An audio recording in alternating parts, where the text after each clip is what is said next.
কেউ আফিমই আনতে পারবে? আফিম, আফিম বোঝো? কেউ বোঝেই না, মেয়েগুলো কেউ বোঝেই না।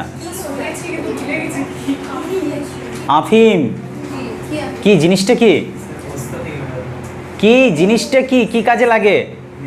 হায়, নেশা করলেই যেন মনে হয় যেন পা দুটো তুলতুলে নরম, হালকা লাগে শরীরটা, যে যে কোনো দিকেই ঢলে পড়া যায়। হায়, ওই জীবনে যদি আমি কখনো আফিম খাই, আমি শুনেছি আফিমের কথা, মানুষ খাইটাই খেয়ে ঝগড়া করে বউ পেটাই, সেসব অন্য গেল।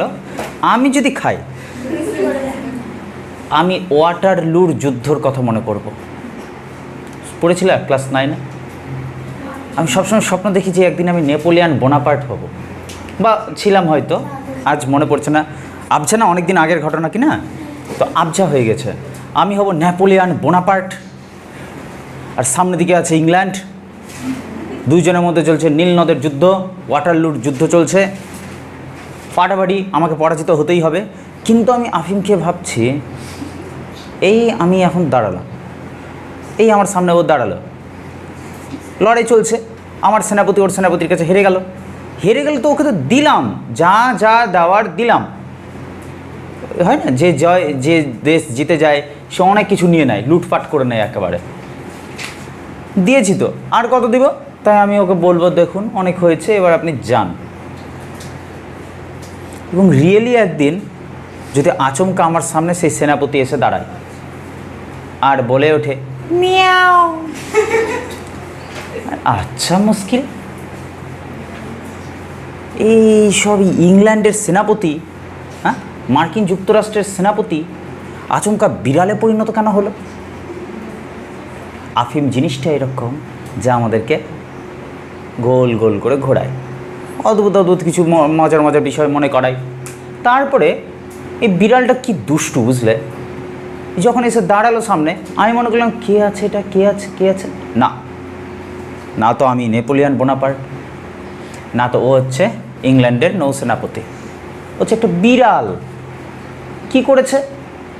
আরে বাবা, ও আমার জন্য রাখা একদম পরিষ্কার পরিচ্ছন্ন খাঁটি দুধ 1 গ্লাস ভর্তি ছিল, খেয়ে নিয়েছে।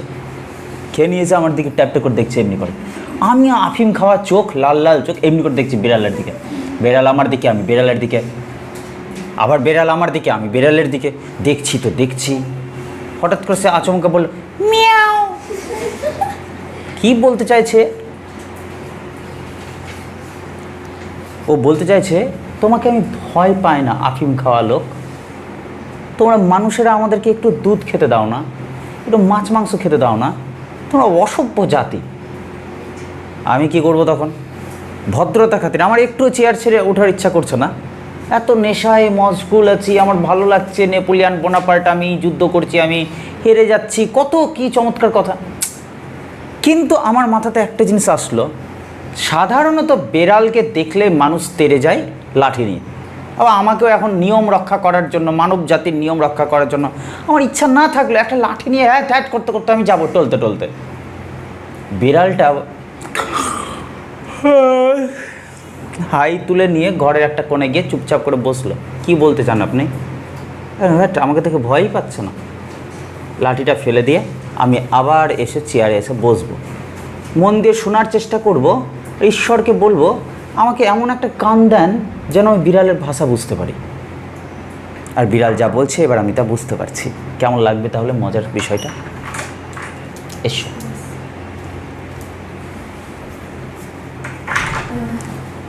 তাহলে বিষয়টা কেমন লাগতে পারে ভাবো একবার। যেমন লাগতে পারে আমরা টেক্সট করব। বের করো 15 নম্বর পাতা, সরি 14 নম্বর পাতা। এখানে ধাক্কা টাক্কা দিবা না, সাইড করো ব্যাগ।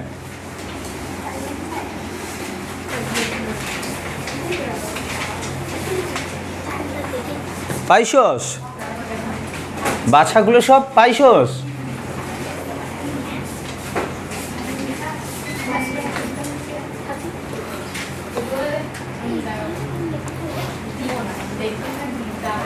দেখো বিষয়টা তুমি যখন পড়বা বিড়ালকে খোঁজার চেষ্টা করো যে বিড়াল বলতে আসলে তিনি কাকে বুঝিয়েছেন।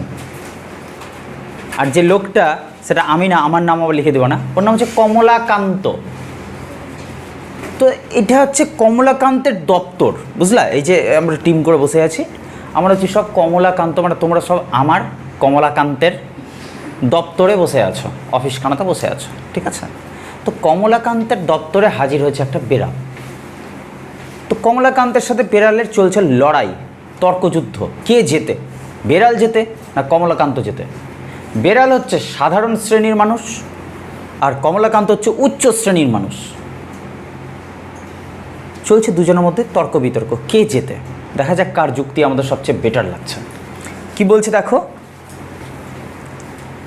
এটা হচ্ছে একটা প্রবন্ধ, না গল্প না কবিতা। বিড়াল, বঙ্কিমচন্দ্র চট্টোপাধ্যায়। আমি শয়ন গৃহে, আমি কোথায় আছি? শয়ন মানে ঘুমোনোর ঘরে। চার পায়ের উপর বসিয়া হুঁকা হাতে, হুঁকা মানে কি?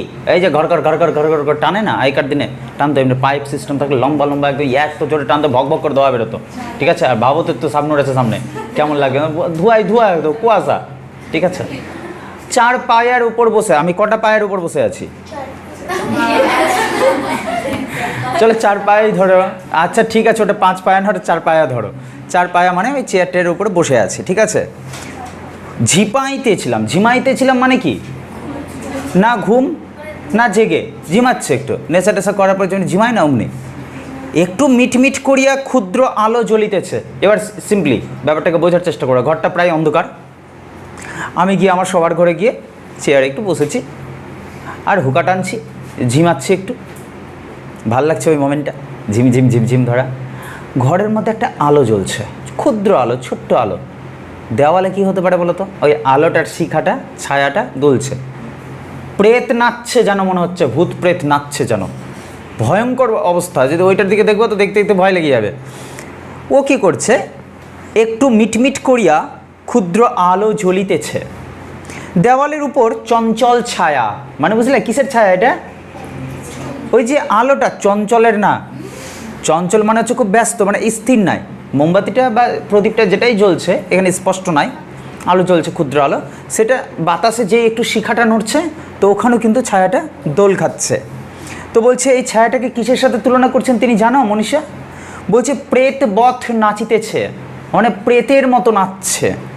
ভূত প্রেত যেমন নাচে বলে আমরা ধারণা করি, মানে ওরা নাচের স্কুল থেকে শিখলো কিনা, যাদের চেহারা নাই তারা কেমন মেরুদণ্ডের উপর দাঁড় করিয়ে নাচবে, টেনশনের ব্যাপার, তবু ধরে নিলাম না নাচে। তো প্রেতবৎ নাচছে সেই আলোটা।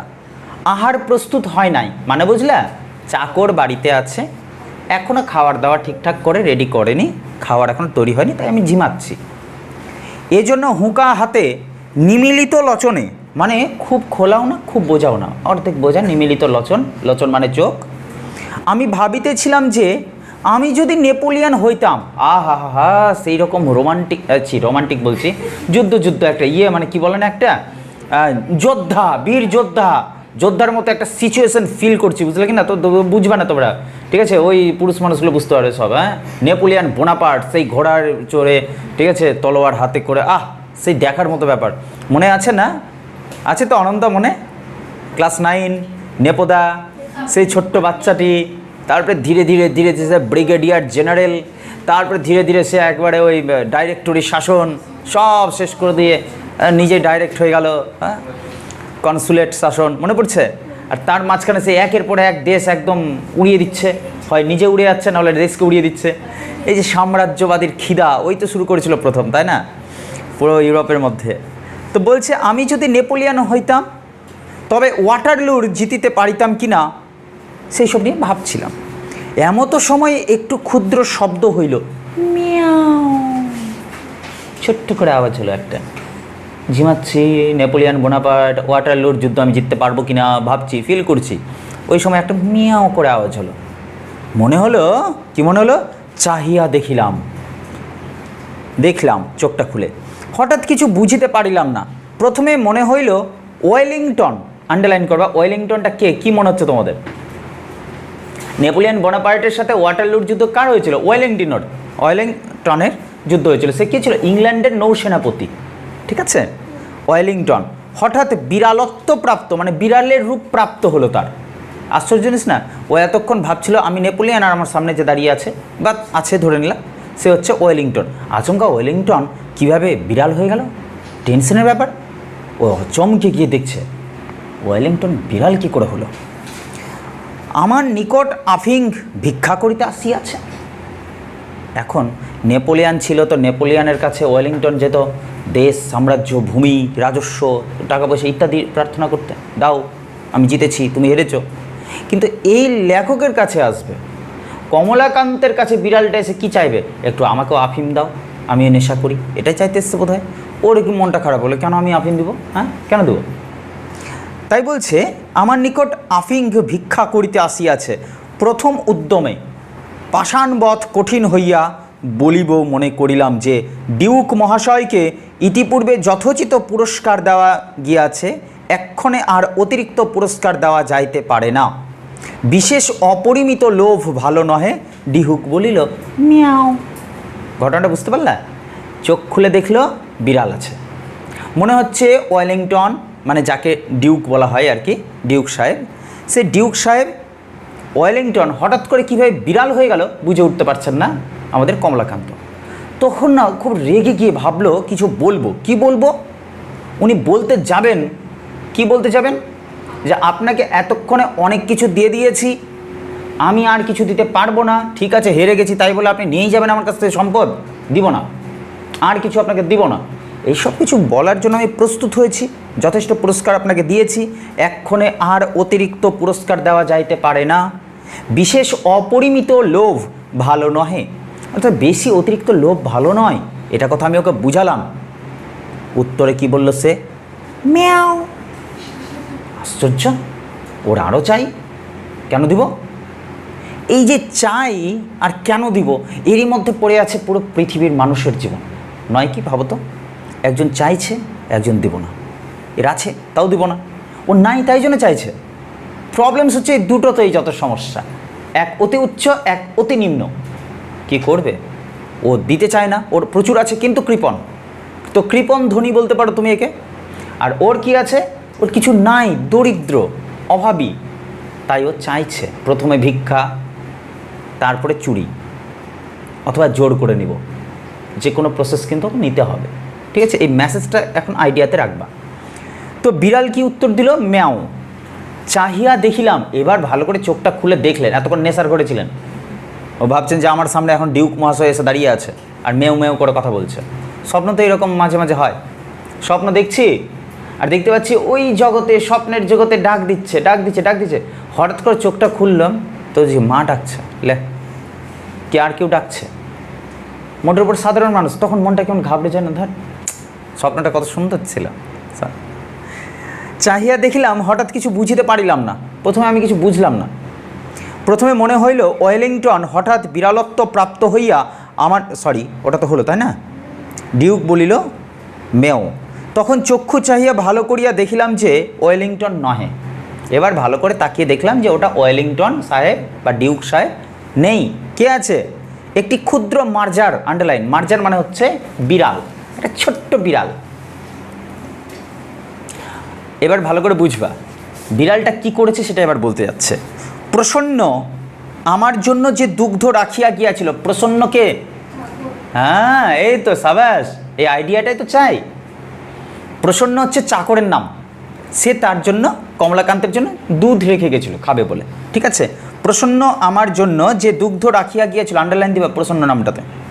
তাহা নিঃশেষ করিয়া, মানে কি? সবাই বলবে, হ্যাঁ সোমনাথ, তাহা নিঃশেষ করিয়া মানে কি? শেষ করিয়া। দেখো এদিকে উদর সাত করিল, পেটের মধ্যে ঢুকে দিল। আত্মসাৎ কোথায়? উদরে আত্মসাৎ। উদর মানে কি? ভেঙে বললে পেট, ঠিক আছে, মানে খেয়ে ফেলেছে। তাই বলছে তাহা নিঃশেষ করিয়া উদর সাত করিয়া আছে।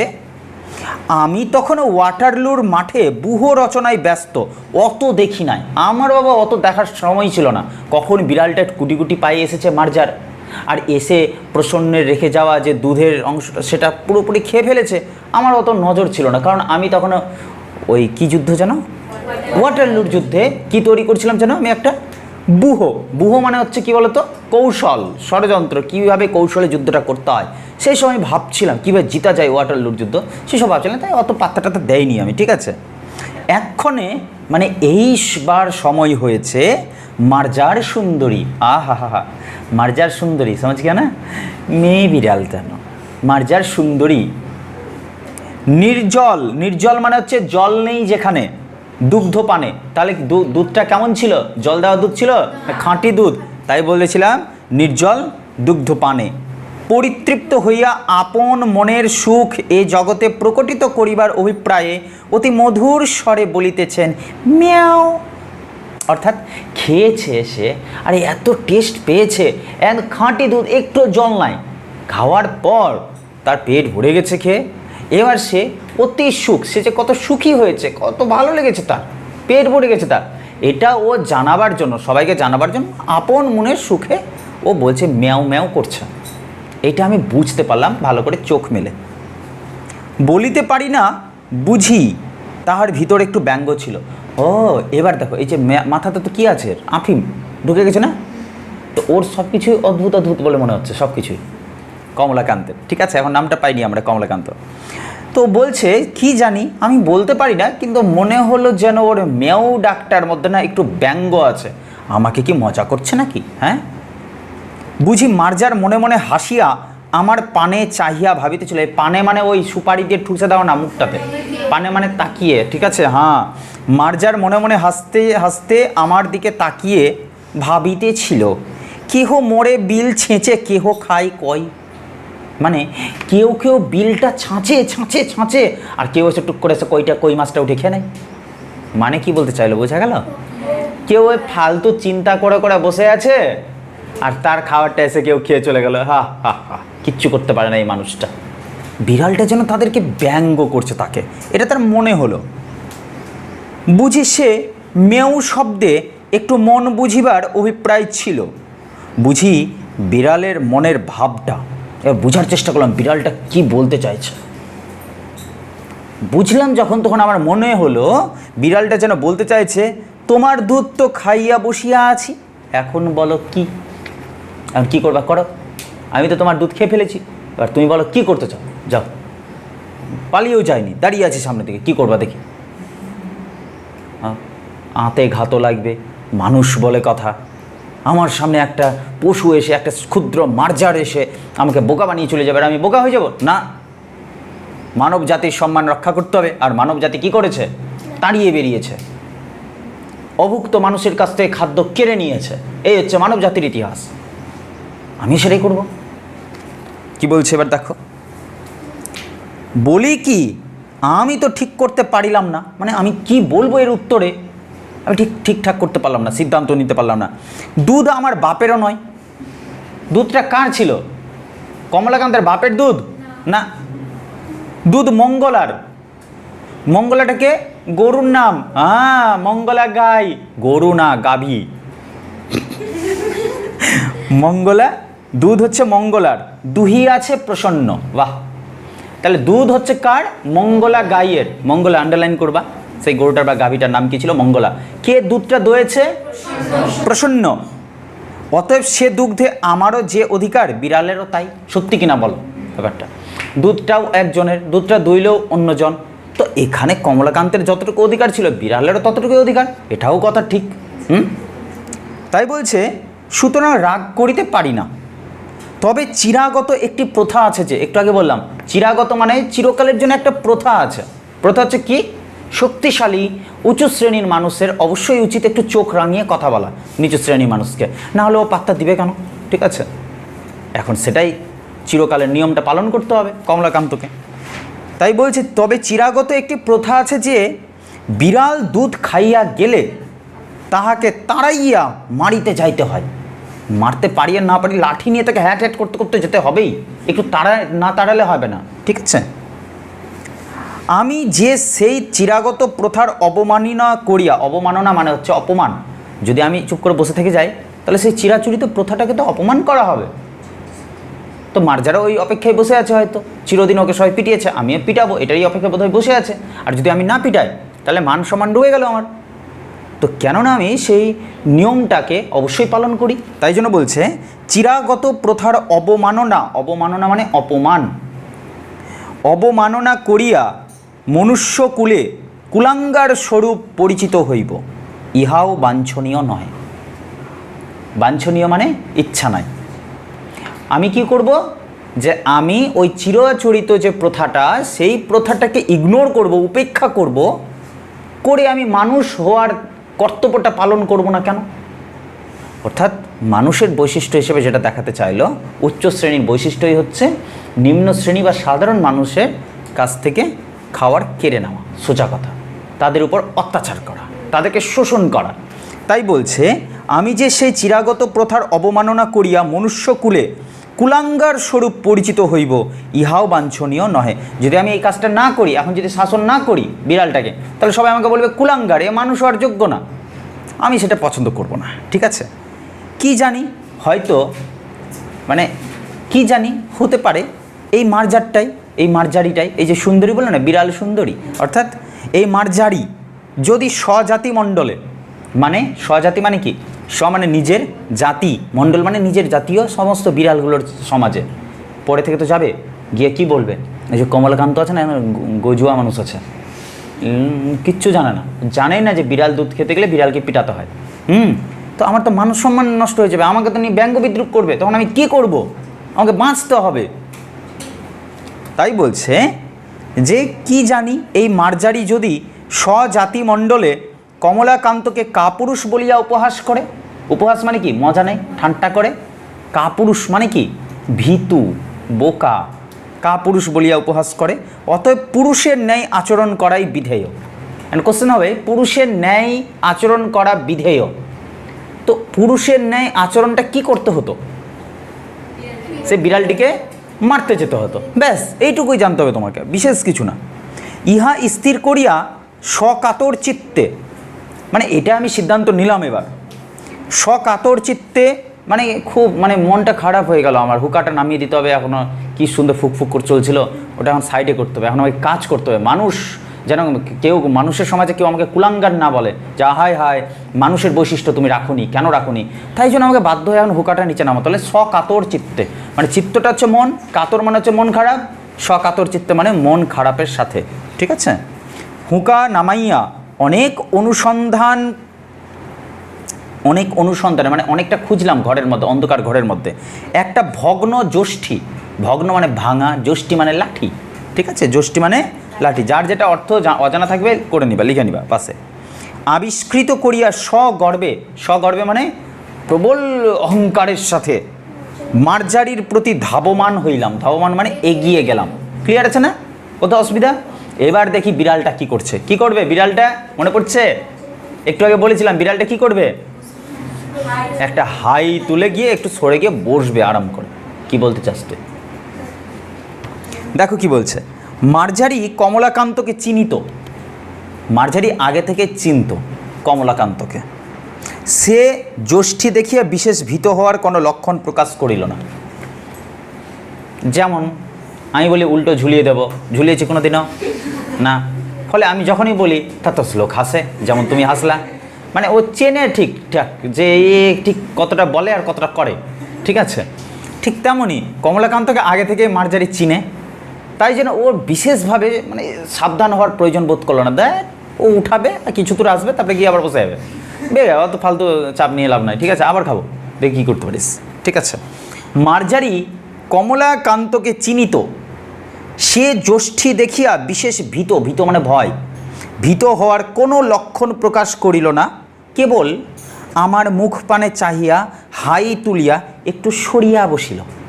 হাই তুল, হ্যাঁ বাহ সাবাস বেটা, বলিল মিয়াও, বলো সবাই, হ্যাঁ বলো সবাই, বলে বলে একটু একটু করে সরে সরে বসো। এই বলো, তুমি বলো, আটঘরা বলো, কি উত্তর দিয়েছিল মার্জারি? আমি কমলাকান্ত, এইটা মেয়েও বলতে হবে, এই একটু আগে হাই তুললো। ঠিক আছে, কি বলছে দেখো, প্রশ্ন বুঝিতে পারিয়া যষ্ঠি ত্যাগ করিয়া পুনরপি শয্যায় আসিয়া হুঁকা লইলাম, মানে বুঝলা, মানে ওর চিন্তা ভাবনা, ওর ভাব আমি বুঝে গেলাম যে আমাকে ভয়টাই পাবে না, ফালতু মেয়েটা লাভ নাই। আবার মেয়েও বললো, কিছু তো বললো এই মেয়ের মধ্যে দিয়ে, আমি সেটা বোঝার চেষ্টা করলাম এবং বুঝেও ফেললাম। অদ্ভুত, নেশাতুর মানুষরা সব বুঝে যায়, ঠিক আছে। তারপর যা ওর ইচ্ছা হয় তাই ভাবতে থাকে, তাই বলতে থাকে, সোজা কথা। ভালো আছো? হ্যাঁ হয়েছে, মজাই মজা। প্রশ্ন বুঝিতে পারিয়া জ্যোষ্ঠী ত্যাগ করিয়া পুনরপি, মানে পুনরায় আগের মতোই পুনরপি শয্যায় আসিয়া হুঁকা লইলাম, মানে নিজের জায়গাতে এসে বিছানায় এসে আবার হুঁকাটা আমি নিয়ে নিলাম, ঠিক আছে। তখন দিব্য কর্ণ প্রাপ্ত হইয়া, দিব্য মানে দেবতা, কর্ণ মানে কান, দেবতার কান, মানে যে যেখানে যাই বলুক না আমি ঠিক শুনতে পেয়ে যাব, ঠিক আছে। মানে ও দিব্য কর্ণ প্রাপ্ত হইল, মানে বুঝতে পারলা, কমলাকান্ত এখন এমন একটা কান পেল আচমকা, যে কানের মাধ্যমে সে বিড়ালের ভাষাটাও বুঝতে পারে। তাই বলছে তখন দিব্য কর্ণ প্রাপ্ত হইয়া মার্জারের বক্তব্য সকল বুঝিতে পারিলাম। বুঝিলাম যে বিড়াল বলিতেছে, বিড়াল কি বলছে, মারপিট কেন, হ্যাঁ, স্থির হইয়া হুঁকা হাতে করিয়া একটু বিচার করিয়া দেখো দেখি। আচ্ছা, বিড়ালটা নাকি বলছে কমলাকান্তকে, বলছে মারপিট কেন, হ্যাঁ, মারামারি কিসের জন্য, হ্যাঁ, অসভ্য যা মারামারি করতে আসে, মারপিট কেন, স্থির হইয়া হুঁকাটা হাতে করিয়া একটু বিচার করিয়া দেখো দেখি। এই সংসারের ক্ষীর খেয়েছো কোনো দিন? কি মানে এই যে জিনিসগুলো কেন দেয়, ক্ষীর, সর, দুধ যখন দিয়ে চলে যায় না, তারপরে সরটা যে পড়ে একবারে খেয়ে নেওয়ার যে মজাটা কিনা, ক্ষীর, সর, দুগ্ধ, এবার দুধ, দধি মানে দই, মৎস্য, ভালো না, আমার তো ভালো লাগে না, মৎস্য মানে মাছ, আর মাংস সকলেই তোমরা খাইবে। হায়, কি বলছে এই মার্জারি, বিড়ালটা কি বলছে, কমলেশকে সেই বিড়ালিটা বলছে, বিড়ালি না মার্জারিটা বলছে এই সংসারের যত ক্ষীর আছে, সর আছে, দুগ্ধ আছে, দধি আছে, মৎস্য আছে, মাংস আছে, সকলেই তোমরা খাইবে, আমরা কিছু পাইবো না কেন, হ্যাঁ, সব তোমরা খাবা, সংসারে যা আছে সব ভালো ভালো সব তোমরা খাবা, আমরা কেন কিছু খাবো না? তোমরা মনুষ্য, আমরা বিড়াল, প্রভেদটা কি, মানে তফাৎটা কোথায়? তোমরা মানুষ, আমরা বিড়াল, তুমিও খাবা আমিও খাবো, না সব তোমরা খাবে, আমরা কেন খাবো না শুনে? তোমাদের খুদ পিপাসা আছে, হ্যাঁ, তোমাদের খিদাও আছে, পিপাসাও আছে, আমাদের কি নাই? হ্যাঁ, তোমাদের খিদা আছে, পিপাসা আছে, আমাদের কি নাই? তোমরা খাও, আমাদের আপত্তি নাই। কি চমৎকার কথা, বিড়াল নাকি বলছে, আর কমলাকান্ত বুঝতে পারছে, তোমরা খাও, আমাদের আপত্তি নাই, কিন্তু আমরা খাইলে তোমরা কোন শাস্ত্র অনুসারে ঠ্যাঙ্গা লাঠি লইয়া মারিতে আইসো, মানে একদম ঠ্যাঙাতে আসো, কোন শাস্ত্র অনুযায়ী, কোন বইতে লেখা আছে, হ্যাঁ, তাহা আমি বহু অনুসন্ধানে পাইলাম না, এখনো কোনো বই আমি পড়ে উঠতে পারলাম না যে বইটা তেমনি করে লেখা আছে যে মানুষ কিছু খাইতে গেলে বিড়াল মারবে না, আর বিড়াল কিছু খেতে গেলে মানুষ মারা উচিত। কোন শাস্ত্রে লেখা আছে আমাকে তুমি বইটা দেখাও তো, আমি এখনো পর্যন্ত কোনো বই পড়ে উঠতে পারলাম না যে কোথায় লেখা আছে। ভাবো আয় যখন শূদ্রদের উপর অত্যাচার হচ্ছিল আর ব্রাহ্মণরা বলছিল তোমরা ছোট জাত, আমাদের সেবা করা তোমাদের কর্তব্য, আর বলছিল মানুষ নিজের কর্মের ফল পায়, তোমরা বহু আগের জন্মে কর্ম খারাপ করেছো, তাই জন্য এখন ফল ভোগ করছো, তো ফলটা ভোগ করো, তোমরা শূদ্ররা যদি তখন হুট করে প্রশ্ন করতো কোন গ্রন্থে লেখা আছে যে মানুষ কর্মফল ভোগ করে, তো ওরা তো বের করে দিত একটা বই, এই যে বইতে লেখা আছে কর্মফল ভোগ করে, বেদ লেখা আছে, বেদে কর্ম অনুযায়ী ফল পায়। তো এখন যদি ওই শূদ্রটা প্রশ্ন করে বসে যে আমি খারাপ কর্ম করেছিলাম তার ফল এই জন্মে পাচ্ছি, আপনি যে খারাপ কর্ম করছেন এখন, তো তারও জন্ম নিশ্চয় পাবেন, আপনি তারও ফল পাবেন অন্য জন্মে, তাহলে আমি খারাপ কর্মের জন্য ফল ভোগ করতে বাধ্য হচ্ছি, আপনি জেনে বুঝে তাহলে খারাপ কর্ম করছেন, এখন আমাদেরকে আঘাত করছেন, যেন পরবর্তীতে আপনি শূদ্র হয়ে জন্ম নেন, এটাই কি? ব্রাহ্মণ কি করবে তখন? ঠ্যাঙা লাঠি লইয়া ফের মারতে চলে আসবে। যুক্তি নাই, যুক্তি মানবে না, ও বলবে এই তুমি অসভ্য আছো, তোমার যেটা কাজ সেটা করো, তুমি এমনি করে বলবা তো সংসারটা কেমনি করে চলবে, হ্যাঁ, আমি বড় তাই জন্য বড়, তুমি ছোট তাই জন্য ছোট, তাই জন্য ভারসাম্যটা ঠিক আছে, সবাই বড় হতে চাইবে তো কেমনি করে হবে? যুক্তি আছে কোনো? নেই, কিন্তু তবু তো আছে না প্রশ্ন, তাই জন্য বলছে যে তোমাদের খুদ পিপাসা আছে, আমাদের কি নাই? তোমরা খাও, আমাদের আপত্তি নাই, কিন্তু আমরা খাইলে তোমরা কোন শাস্ত্রানুসারে ঠ্যাঙ্গা লাঠি লইয়া মারিতে আইসো, তাহা আমি বহু অনুসন্ধানে পাইলাম না। তোমরা আমার কাছে কিছু উপদেশ গ্রহণ করো। শোনো শোনো মানুষ, তুমি অত কিছু জানো না, বরং আমার কাছ থেকে কিছু উপদেশ গ্রহণ করো, তো তোমার কাজে লাগবে। বিড়াল বলছে কমলাকান্তকে, কয়েকটা উপদেশ আমি দিচ্ছি, ওটা শোনো আর নোট করে রাখো, কাজে লাগবে। কি উপদেশ বলছে শোনো। এই মুহূর্তে তুমি আমাকে সাধারণ বিড়াল ভাববা না, ভেবে নাও বিজ্ঞ মানে পণ্ডিত, চতুষ্পদ, 4 পায়ে হাঁটে যারা, চতুষ্পদ 4টা পা যাদের, কাছে শিক্ষালাভ ব্যতীত তোমাদের জ্ঞানোন্নতির কোনো উপায়ান্তর দেখি না। মানে বুঝলে, এই চতুষ্পদ বিজ্ঞ পণ্ডিত 4 পায়ে হাঁটা প্রাণীটার কাছ থেকে উপদেশ নেওয়া ছাড়া তোমাদের আর জ্ঞানের উন্নতি ঘটবে বলে তো আমার মনে হচ্ছে না। তাই আমাদের কাছ থেকে কিছু শেখো, বুঝলে। তোমাদের বিদ্যালয় সকল দেখিয়া আমার বোধ হয় তোমরা এতদিনে এই কথাটি বুঝিতে পারিয়াছ। তোমাদের বিদ্যালয়গুলোতে যখন তোমরা যাও, আর মানুষ হয়ে মানুষের কথা মানুষই শুনতে চায় না, রাইট? অ্যাজ এ টিচার এটা আমারও মাঝে মাঝে অনুভব হয়েছে। কিছু থাকে কিছুজন যাদের কানে কিছু যায়ই না, অর্থাৎ তারা মানুষের কাছ থেকে কিছু শিক্ষা নিতে চাইছে না। মানুষ মানে 2 পায়ে হাঁটে যারা, ঠিক আছে? তার মানে ওদের 4 পায়ে হাঁটা প্রাণীদের উপদেশ শুনতে ভালো লাগবে, পশুদের কাছ থেকে ওরা উপদেশ শুনতে চাইবে। এটা কিছুই না, ব্যঙ্গ বিদ্রুপ। যারা শিখতে চায় মানুষ হয়ে মানুষের কাছ থেকে শিখতে পারে, যদি না শিখতে পারো তাহলে পশুদের কাছ থেকে শেখো তুমি। এটাই কথা বলল যে তোমাদের বিদ্যালয় সকল দেখিয়া আমার বোধ হয় তোমরা এতদিনে এই কথাটি বুঝিতে পারিয়াছ। আবার শুরু করলো এবার ভাষণ দেওয়া বিড়াল। কি চমৎকার চমৎকার সব যুক্তি দিবে। দেখো দেখো শয্যাশায়ী মনুষ্য, এই শোনো, ঘুমন্ত বা শয্যাশায়ী যে ঘুমিয়ে আছে আর কি, সেই মানুষ শোনো। আচ্ছা, শয্যাশায়ী বলতে কি যে ও বিছানাতে শুয়েছিল বা অর্ধেক শুয়েছিল তাই জন্য বলছিল? তাহলে বলো। আরে দুর্দান্ত কথা বলছে মৈত্রী, তার চেতনার বিকাশ ঘটেনি। মানুষ কাকে বলে? যার মান থাকার সাথে সাথে হুঁশ আছে। হুঁশ কাকে বলে? বোধ, বিবেক, চিন্তা করার নিজস্বতা। তো তুমি মানুষ হয়েও শয্যাশায়ী আছো, ঘুমই তোমার পূর্ণ হয় না। জেগে উঠবে কবে? এই যে বলেছিলাম না, দেরি হয়েছে তো হয়েছে, কোনো ব্যাপার না, কিন্তু তুমি যে মুহূর্তে বুঝে গেলে যে তোমার একটু দেরি হয়ে গেছে শুরু করতে, সে মুহূর্তেই তুমি উঠে দাঁড়াও। তুমি চোখটা খোলো, চোখ খুললেই, বুঝতে পারছো তো? কোথাও যেন একই কথা বলতে চাইছে যে দেখো শয্যাশায়ী মনুষ্য ধর্ম কি। এবার কোশ্চেন করছে, বিড়ালটা প্রশ্ন করছে কমলাকান্তকে, বলো ধর্ম কাকে বলে? পরোপকারী হলো পরম ধর্ম। সবচেয়ে শ্রেষ্ঠ ধর্ম পৃথিবীতে হচ্ছে পরের উপকার করা। পরের উপকারের চেয়ে বড় কোনো ধর্মই নাই পৃথিবীতে। কে বললো এটা? বিড়াল বললো। তোমার কোশ্চেন আসবে, পরম ধর্ম বলতে বিড়াল প্রবন্ধে কোন ধর্মের কথা বলা হয়েছে? পরোপকার। আন্ডারলাইন দিয়ে রাখতে পারো তোমরা, পরোপকারী পরম ধর্ম। এই দুগ্ধটুকু পান করিয়া আমার পরম উপকার হইয়াছে। বলছে আমার খুব খিদা পেয়েছিল, তোমার এই দুধটুকু আমি খেলাম, খেয়ে আমার কিন্তু খুব উপকার হলো, আমার ভালো লাগছে, শরীরটা খুব সুস্থ হলো। তোমার আহরিত দুগ্ধে এই পরোপকার সিদ্ধ হইল। তো তোমার জন্য যে দুধ আনা হয়েছিল সেই দুধ আমি খেলাম, আমার উপকার হলো। তার মানেটা কি?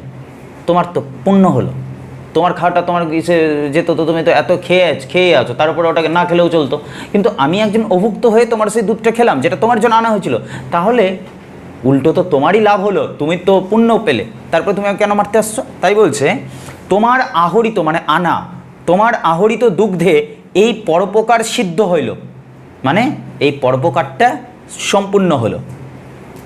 অতএব তুমি সেই পরম ধর্মের ফলভাগী, অর্থাৎ তুমি সেই পরম ধর্ম করলা, অন্যকে খাওয়ার দিলা, অভুক্তকে খাওয়ার দিলা, আশ্রয়হীনকে যদি তুমি আশ্রয় দাও, বস্ত্রহীনকে দাও বস্ত্র, শিক্ষাহীনকে দাও শিক্ষা, আর ক্ষুধার্তকে দাও ক্ষুধার অন্ন, তাহলে এর চেয়ে বড় উপকার, এর চেয়ে বড় ধর্ম আর কি কিছু আছে? এর থেকে বড় পুণ্য কিছু কি আছে? তো তুমি নিশ্চয়ই সেটার ফলও পাবা একটা না একটা সময়। তাই বিড়ালকে বুঝিয়ে বলছে, শোনো বাবু, মারামারি করতে নেই, মারামারি করে নোংরামি জিনিস দেখায়। পরোপকার কাকে বলে? ধর্ম, সব থেকে শ্রেষ্ঠ ধর্ম পরোপকার। আর তোমার জন্য যে দুধ আনা হয়েছিল সেটা আমি খেলাম, আমার ভালো হলো, তুই তো তোমার পরোপকারের ধর্মটা পালন হলো, তো তুমি তো এবার ফল পাবা, সেটার কত ভালো ভালো ফল পাবা তুমি। আমি চুরি করি আর যাই করি, আমি তোমার ধর্ম সঞ্চয়ের মূলীভূত কারণ। এখন তোমার যে এত পুণ্য হলো, তো এটা পুণ্য তো আমি করে দিলাম না। এখন আমি চুরি করেই খাই আর সামনাসামনি এসে খাই, যে মন করেই খাই, আমি খেলাম, তোমার পুণ্য হলো। তো তোমার পুণ্য সঞ্চয়ের কারণটা কে? বুঝতে পারছো? আমি। অতএব আমাকে প্রহার না করিয়া আমার প্রশংসা করো। অর্থাৎ আমাকে এবার তুমি প্রহার মানে মার, আমাকে না মেরে বরং তুমি আমার প্রশংসা করো, আমি তোমার ধর্মের সহায়। অর্থাৎ তোমার ধর্ম রক্ষা করেছি আমি। সকল মানুষ ভুলে গেছে ধর্ম রক্ষা করতে, নিজেদের ধর্ম রক্ষা করতে ভুলে গেছে। তাদের ধর্ম হচ্ছে ভিন্ন ভিন্ন সেন্টার, বিভিন্ন ভিন্ন রিলিজিয়ান। কিন্তু তুমিও নিশ্চয় সেই মানুষদের মতোই পড়েছিলা। তোমারও ওই পার্টি বা তোমার ভাগে কিন্তু কোনো পুণ্য ছিল না। আমি কৌশল করে এসে তোমার পুণ্য করে দিয়ে গেলাম, তো আমার প্রশংসা করো তুমি। না তো তুমি আমার মারতে পিটাচ্ছ, ভুলভাল কাজ করছো। যেমন করেই হোক, আমি চুরি করি আর যা খুশি তাই করি, তোমার পুণ্য সঞ্চয়ের আমি কাজ করলাম কিনা, তাহলে তোমার কি উচিত? আমার প্রশংসা করা নাকি আমাকে মারা? প্রশংসা করা। দেখো আমি চোর বটে, কিন্তু আমি কি সাধ করিয়া চোর হইয়াছি? ভাববা, কিন্তু ডেফতে যাবা। এ কে বলছে কথাটা বুঝবা আগে। দেখো আমি চোর বটে, কিন্তু আমি কি সাধ করিয়া চোর হইয়াছি? মানে মনের মধ্যে শখ হয়েছিল, শখ করে আমি চোর হয়েছি। খাইতে পাইলে কে চোর হয়? যদি সঠিক পরিমাণে খেতে পাই সে, তাহলে চোর কে হবে? দেখো যাহারা বড় বড় সাধু, এবার দেখো কি বলছে, যারা খুব বড় বড় সাধু সন্ন্যাসী, মানে পবিত্র মানুষ, চোরের নামে শিহরিয়া ওঠেন। মানে চোর কথাটা শুনলে মানে শিরশির করে ওঠে তাদের শরীর। ছি ছি ছি, এত নোংরা কাজ, হ্যাঁ, চুরি করার থেকে বড় পাপ আর কিছু নাই, এইসব কথাও তারা বলে অনেক সাধুরা। কিন্তু দেখা যায় তাহারা অনেকে চোর অপেক্ষাও অধার্মিক। মানে চুরি করলে যতটা অপরাধী হয়, তার চেয়ে 1000 গুণ অপরাধী হয়তো তারা আছে। এক্সাম্পল, একটা রাজনৈতিক দল কিছুতে ধরা পড়ছে, তো আরেকটা রাজনৈতিক দল কি বলছে? চি চি চি চি চি চুরি, চি চি চি চি, এত খারাপ কাজে সে যুক্ত হয়েছে, ও চুরি করছে। ঘুরে গিয়ে এবার তাদের চরিত্র দেখো, তার থেকেও ডেঞ্জারাস কিছু করে বসে আছে। দুধের প্যাকেটে রং মেশাচ্ছে, সেই দুধ কত গরিব মানুষ কিনছে, খাচ্ছে, হচ্ছে না? ওষুধে গরমিশাল করছে, সেই ওষুধ কত অসহায় রোগী খাচ্ছে বিশ্বাস করে, হচ্ছে না? হচ্ছে তো ওর থেকেও তো ভয়ঙ্কর কাজ ওরা করলো। ও ধরা পড়লো না বলে চোর না, আর আমি ধরা পড়ে গেলাম বলে আমাকে তুমি মারতে আসবে, এত বড় সাহস তোমার? হ্যাঁ, বোঝাচ্ছে, ওর ব্রেন ওয়াশ করবে এবার। দেখো না কমলাকান্তের, দেখো আমি চোর বটে, কিন্তু আমি কি সাধ করিয়া চোর হইয়াছি? খাইতে পাইলে কে চোর হয়? দেখো যারা বড় বড় সাধু চোরের নামে শিহরিয়া ওঠেন, তাহারা অনেকে চোর অপেক্ষাও অধার্মিক। তাহাদের চুরি করিবার প্রয়োজন নাই বলিয়াই চুরি করেন না। মানে চুরি করাটা খুব সামান্য ব্যাপার, ওদের চুরি করার প্রয়োজন নাই বলেই চুরি করে না। কিন্তু তাহাদের প্রয়োজনাতীত, মানে প্রয়োজনেরও অতীত, মানে অনেক বেশি, প্রয়োজন যতটুকু তার থেকেও অনেক বেশি ধন থাকিতেও চোরের প্রতি যে মুখ তুলিয়া চাহেন না, ইহাতেও চোরে চুরি করে।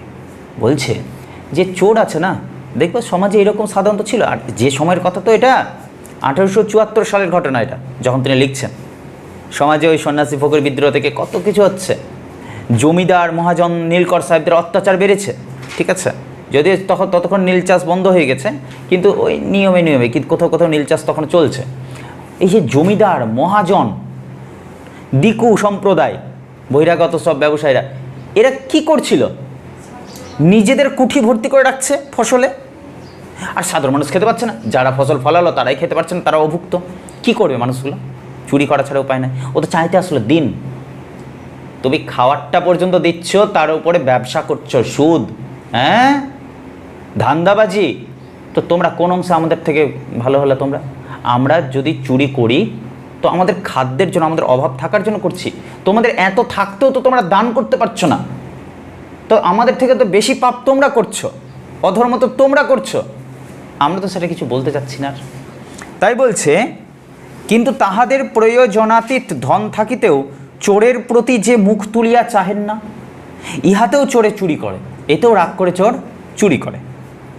অধর্ম চোরের নহে, চোরে যে চুরি করে সে অধর্ম কৃপণ ধনীর। তো বলো কে ধর্ম করছে? ধর্মটা কার সাথে আছে, অধর্ম কার সাথে যুক্ত হলো, চোরের সাথে না কৃপণের সাথে? চোর চুরি করলো, তোমরা সবাই মনে করবে সে অধর্ম করলো, ভুল। ও দায়ে পড়ে অধর্ম করেছে। কেন? কারণ ওকে কেউ দিচ্ছে না, যে দিচ্ছে না সে কি, সে ধনী, কিন্তু ধনী ওর সাথে সাথে কি, সে কৃপণ। তো চোর যতটা চুরি করার জন্য অধর্ম করছে, তার থেকে বেশি অধর্ম করছে কে? এই ধনী কৃপণ মানুষগুলো। ঠিক আছে, চোর দোষী বটে, চোর দোষ করেছে, ঠিক আছে, দোষী, কিন্তু কৃপণ ধনী তদপেক্ষা শতগুণে দোষী, তার চেয়েও বেশি দোষী হচ্ছে এই কৃপণ ধনী। চোরের দণ্ড হয়, মানে কি, চোরকে শাস্তি দেওয়া হয়, চুরির মূল যে কৃপণ তাহার দণ্ড হয় না কেন? সুন্দর প্রশ্ন। চোরকে শাস্তি দেওয়া হয়, দণ্ড দেওয়া হয়, ভালো কথা, তাতে কোনো আপত্তি নেই, সে দোষী তাই সে শাস্তি পেল, কিন্তু তাকে একটা সাধারণ মানুষকে, সহজ সরল মানুষকে চোরে রূপান্তরিত হতে হলো কার কারণে? সেই কৃপণ ধনীর কারণে। তাকে কেন শাস্তি দেওয়া হয় না শুনি? এটাও প্রশ্ন। কমলাকান্ত চুপ করে শুনছে, তারপরে আবার বলছে, দেখো আবার শুরু করছে সে বিড়াল, দেখো আমি প্রাচীরে প্রাচীরে ম্যাও ম্যাও করিয়া বেড়াই। দেখো না, প্রাচীরের উপরে উপরে, পাঁচিলের উপর উপর দিয়ে হাঁটে না মাঝে মাঝে বিড়ালগুলো? তো দেখো আমি প্রাচীরে প্রাচীরে ম্যাও ম্যাও করিয়া বেড়াই, কেহ আমাকে মাছের কাঁটাখানাও ফেলিয়া দেয় না। তোরা তো মাছটা খেলি, কাঁটাটাও আমার জন্য যত্ন সহকারে এনে দে, ফেলে দেয় না, আমাকে খুঁজে খুঁজে খেতে হয়। মাছের কাঁটা, পাতের ভাত নর্দমায় ফেলিয়া দেয়, জলে ফেলিয়া দেয়, তথাপি আমাকে ডাকিয়া দেয় না। তোমাদের পেট ভরা, আমার পেটের ক্ষুধা কি প্রকারে জানিবে? যাদের পেটের খিদে নাই সে কি করে জানবে অভুক্ত মানুষের কষ্ট কতটা, কত মানে বেদনার্ত জায়গা থেকেও বলছে কথাটা। মাছের কাঁটা, পাতের ভাত নর্দমায় ফেলিয়া দেয়, জলে ফেলিয়া দেয়, তথাপি মানে আমাকে ডাকিয়া দেয় না। তোমাদের পেট ভরা তো, আমার পেটের ক্ষুধা কি প্রকারে জানবে তোমরা বলো? হাই, দরিদ্রের জন্য ব্যথিত হইলে তোমাদের কি কিছু অগৌরব আছে গো? একজন দরিদ্র গরিব মানুষের জন্য যদি তোমার মনটা একটু দুঃখ হয়, তাহলে কি তোমাদের খুব অপমান হয়ে যাবে, সম্মান নষ্ট হয়ে যাবে তোমাদের? একটু গরিব মানুষের পাশে এসে যদি দাঁড়াও, দরিদ্র মানুষের পাশে এসে যদি দাঁড়াও, অভুক্তকে যদি খাবার দাও, তাতে কি খুব সম্মান নষ্ট হয়ে যাবে তোমাদের? তোমাদের জাত কি নষ্ট হয়ে যাবে? মানুষ থেকে কি তুমি একেবারে মাটিতে এসে পড়বা? তাই বলছে তোমাদের কি কিছু অগৌরব আছে? আমার মতো দরিদ্রের ব্যথায় ব্যথিত হওয়া লজ্জার কথা সন্দেহ নাই। সত্যিই তো, আমার মতো একটা দরিদ্র মার্জার, তার ব্যথায় তুমি ব্যথিত হবে, তোমার জন্য তো বোধ হয় সেটা লজ্জার বিষয়, তাই না বলো? ঠিকই আছে। যে কখনো অন্ধকে মুষ্টি ভিক্ষা দেয় না, বলছে এই মানুষ তোমরা একজন অন্ধ ব্যক্তিকেও এক মুঠো, সামান্য এক মুঠো বলতে সামান্য সামান্য ভিক্ষাও দেয় না, সেও একটা বড় রাজা ফাঁপড়ে পড়িলে রাত্রে ঘুমায় না। বলছে সেও একটা বড় রাজা, ফাঁপড়ে যদি পড়ে রাত্রে ঘুমায় না, সকলেই পরের ব্যথায় ব্যথিত হইতে রাজি। বলছে যে ব্যক্তি অন্ধকে সামান্য পর্যন্ত, সামান্য একটু ভিক্ষাও পর্যন্ত দেয় না, সেও কিন্তু একটা বড় রাজা যখন ফাঁপড়ে পড়ে রাত্রে ঘুমায় না। এবার দেখো ভালো করে আমাদের সমাজটার কত সাংঘাতিক একটা চিত্র তুলে ধরছে। এই ধরো আমি মধ্যবিত্ত সম্প্রদায়ের মানুষ, গরিব মানুষকে দেখে আমি ঘৃণা করি, আসলো একটা অন্ধ মানুষ আমাকে ধাক্কা দিয়ে বের করতে, ব্যাগ এতটুকু আমি দিলাম না। কিন্তু যদি শুনি বড় একটা নেতা আসছে মালতীপুরে, কি বড় একটা স্টার আসছে, কি আমার পরিচিত কোনো এক আত্মীয় আসছে বড় মাপের পয়সাওয়ালা, তখন আমরা কি করি বলো তো? 3 দিন 4 দিন 10 দিন ধরে ভাবি আসবে, কি খাওয়ানো যায়, কি খাওয়ানো যায়, কি খাওয়ানো যায়। আচ্ছা, একটা অন্ধ মানুষকে তুমি সামান্য দিলা না, অথচ তুমি আবার সেই বড় বড় মাপের মানুষগুলোর জন্য কি করছো? রাত দিন ভেবে মরছো, ঘুম হচ্ছে না তোমার চোখে। একটা রাজা যদি ফাঁপড়ে পড়ে, বিপদে পড়ে, তাহলে তার জন্য তোমার রাতের ঘুম হচ্ছে না। সকলেই পরের ব্যথায় ব্যথিত হইতে রাজি, তবে ছোট লোকের দুঃখে কাতর। ছি ছি ছি, কে হইবে বলো? আমরা তো ছোট লোক, আমরা তো সামান্য, আমাদের জন্য তোমাদের চোখের জল পড়বে না, কিন্তু তাদের জন্য কিন্তু ঠিক তোমাদের রাত্রের ঘুম চলে যায়। দেখো যদি অমুক শিরোমণি, এবার বলছে শিরোমণি মানে হচ্ছে শিরের মণি, আমরা যাদেরকে মাথায় নিয়ে ঘুরে বেড়াই, কিছু নেতা বলো, কিছু স্টার বলো, বা কিছু আত্মীয় স্বজন বলো, যারা খুব বড় লোক ঘর বা বড় ঘরের, তো তারা যখন আসে তো আমরা কি করি, আয়োজন করি। আয়োজন, খাবেন না মানে জোর করে খাওয়াবো, মানে ভরা পেটে আরও খাবার দেবো, তেলা মাথায় তেল দেওয়া, ব্যাপারটা এইরকম খানিকটা। আর যে অভুক্ত আছে, যে তোমার চাইছে একটু দাও, তাকে তুমি তো দাও না, তাতে তোমার লজ্জা হয়, গৌরব হয়, গৌরব নষ্ট হয়ে যাবে তোমার। তা আমরা তো ছোট লোক, আমাদের দুঃখে বেদনায় কে ব্যথিত হবে বলো। দেখো যদি অমুক শিরোমণি, নাম বললো না কিন্তু, আঘাত কিন্তু করছে সেই সময়ের সব জমিদারদেরকে, বড় বড় মানুষদেরকে। দেখো যদি অমুক শিরোমণি কি অমুক ন্যায়ালঙ্কার, ন্যায়ালঙ্কার মানে ন্যায় শাস্ত্রে পণ্ডিত যিনি, দর্শনে এটা পাবা তুমি, ন্যায় শাস্ত্রে যারা পণ্ডিত তাদেরকে বলা হয় ন্যায়ালঙ্কার, ন্যায় যোগ অলঙ্কার। আসিয়া তোমার দুধটুকু খাইয়া যাইতেন, তবে তুমি কি তাহাকে ঠ্যাঙ্গা লইয়া মারিতে আসিতে। প্রশ্নটা কি করেছে, সাংঘাতিক কিন্তু, বুঝো। ধরো আমার ওখানে দুধ রাখা আছে ক্লাসে, বিড়ালটা এসে খেয়ে গেল, আমি ওকে মারতে গেলাম। এবার ছবিটাকে একটু চেঞ্জ করে দেওয়া যাক, দুধটা রাখা আছে, আমাদের মুখ্যমন্ত্রী এসে টুকটুক করে সেটা পান করলো, আমি কি করব, ওকে ঠ্যাঙ্গা লাঠি দিয়ে মারতে যাব? আরে কি সর্বনাশ আপনি, প্লিজ। আরে বাটিতে গ্লাসে কেন, পুরা দুধ গরুতে চেপে ধরে খেতে খেতে, পুরা গরুটাই আপনার, না সরি গাভীটাই আপনার, বলবো না পরম আত্মীয়, সেই উঁচু দরের মানুষ আসতে গেলে কি আমরা তাকে মারতে পিটাই, এই খেতে কেন আসলে, খেয়ে নিলি কেন, আরও বেশি করে এইটুকু ব্যাস, কি আছে গো তাড়াতাড়ি নিয়ে আসো, পুরো ফ্রিজটা নিয়ে আসো, মুখে ঢুকাও, ঠিক আছে, এরকম ব্যাপার হয়ে যায় এটা, ঠিক আছে, আমি খুব খেয়াল করেছি, ঢেসে মুখে ঢুকে খেতেই হবে, বলছি খাবো না, একটু উঠিয়ে নাও, একটু উঠিয়ে নাও, খাবো না, আর যখন খেয়ে নেবো তখন মনে মনে বলবে, এ বাবা লোকটা খেয়ে নিল সবই, একটু উঠালো না, টেনশন বাঙালি যা, ঠিক আছে। কি বলছে দেখো, বলছে কি সুন্দর করে বলছে, দেখো যদি অমুক শিরোমণি কি অমুক ন্যায়ালঙ্কার আসিয়া তোমার দুধটুকু খাইয়া যাইতেন, তবে তুমি কি তাহাকে ঠ্যাঙ্গা লইয়া মারিতে যাইতে, বরং জোর হাত করিয়া বলিতে, আর একটু কি আনিয়া দিব, তবে আমার বেলা লাঠি কেন। হ্যাঁ, তুমি বলিবে তাহারা অতি পণ্ডিত, বড় মান্য লোক, পণ্ডিত বা মান্য বলিয়া কি আমার অপেক্ষা তাহাদের ক্ষুধা বেশি। দারুণ কথা, ওরা পণ্ডিত আছে আছে তাই বলি ওদের খিদাটা আমার থেকে বেশি হয়ে গেল, যারা যত বেশি পণ্ডিত তাদের খিদা তত বেশি, আশ্চর্য কথা।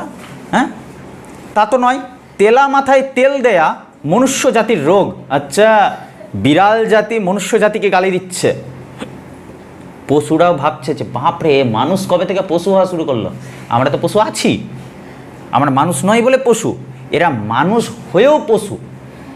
তাই বলছে তেলা মাথায় তেল দেওয়া মানে কি, তেল আছে মাথাতে, তারপরে আমরা চামচাগিরি করতে যাই, একটু একটু একটু একটু কি একটু একটু, হ্যাঁ, যার একদম নাই শুকনা হয়ে আছে মাথাটা, ওখানে তেলটা দে, না দেয় না কেউ, সে নারকেলের তেল, হাই হাই, আর তারপরে জেল, তারপরে আর কি, হ্যাঁ বিউটি পার্লার গেল না, আচ্ছা আজকে ভোজ আছে যে, শুরু হবে এখান থেকে গিয়ে রেডি একদম পাউডার টাউডার নিয়ে দৌড়াবে, রাস্তাতে হয়ে যাবে মেকআপ। তো বলছে কি, বলছে তুমি বলিবে তাহারা অতি পণ্ডিত, বড় মান্য লোক, মান্য লোক মানে বুঝো মানি লোক, সম্মানী লোক, যারা যাদেরকে সবাই খুব মানে, মান্য লোক, পণ্ডিত বা মান্য বলিয়া কি আমার অপেক্ষা তাহাদের ক্ষুধা বেশি, তা তো নয়, তেলা মাথায় তেল দেয়া মনুষ্য জাতির রোগ, দরিদ্রের ক্ষুধা কেহ বুঝে না। আহ কি চমৎকার কথা না, দরিদ্রের খিদেটা কত যন্ত্রণাদগ্ধ কেউ বোঝে না।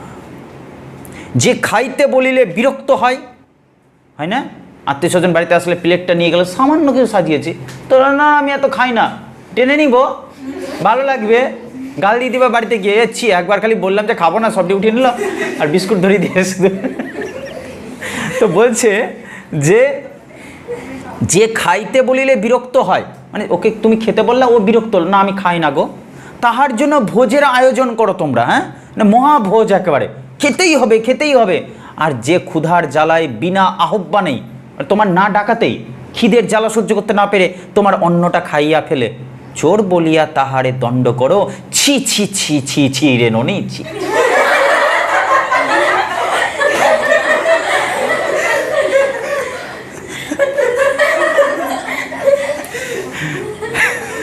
আবার দেখো আমাদিকের দশা, দেখো দেখো কি অবস্থা হয়েছে, দেখো দেখো, প্রাচীরে প্রাচীরে যাও, প্রাঙ্গণে প্রাঙ্গণে প্রাঙ্গণে, প্রাসাদে প্রাসাদে মেও মেও করিয়া আমার চারিদিকে দৃষ্টি করিতেছি, কেহ আমাদিগকে মাছের কাঁটাখানা ফেলিয়া দেয় না গো। মাছটা দিলে না দিলে কাঁটাটা দে, ওটাও দেয় না। এখন তো মানুষগুলো কাঁটাটাকে চিবিয়ে খেয়ে নেয়, এত ডেঞ্জারাস মানুষ।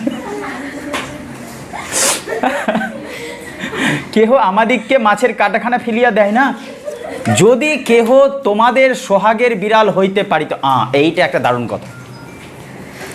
দেখবার রাস্তার কুকুরগুলো না লাল লাল লাল লাল করে ঘুরে বেড়ায়, কেউ দেয় না খেতে, বিশ্বাস করো কেউ খেতে দেয় না।